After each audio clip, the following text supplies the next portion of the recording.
изборите на Европския спорт. Долгогодишен спортски работник, резултати како надпреварувач од 4-то и 6-то место од помлади категории, потоа учесник на сениорски европски првенства и на други меѓународни надпреварувања. Како спортски работник, во својата кариера со разни функции и како судија и како делегат во Боречка федерација, беше и во раководните структури на Боречкиот клуб Балканец Штип, еден од најтрофејните и еден од оние непресушни расадници на таленти.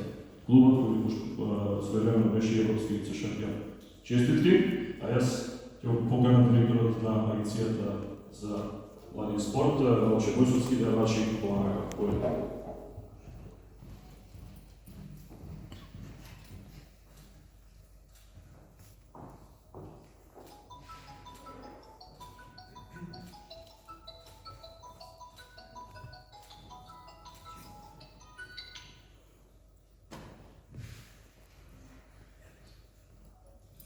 Јас сум познат по да зборам многу. Имам преку 40 видеа на YouTube како гости на локални и други медиуми, но нема да бидам тука за тоа да се задржам, ќе бидам краток да не одзимам време.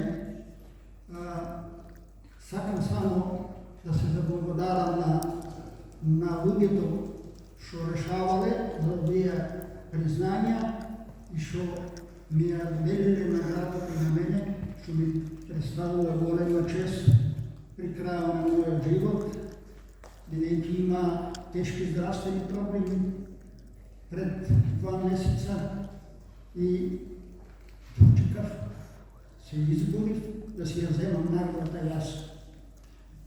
Сакам да кажам дека јас сум единствениот од борачката фела, кој од 57 година до 2000 година имам ја целата документација за борењето од вестниците Нова Македонија, Спорт и Вечер.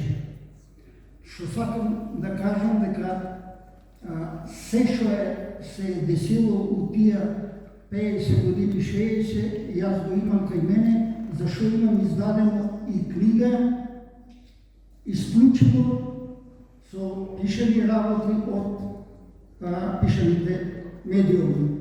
Сакам да се благодарам на присуството на министрите, на директорот на Агенцијата за млади и спорт, нашата раковетна легенда Наумче Мојсовски, да го поздравам, да му кажам голема фала што е тука и мојот пријател Мага, на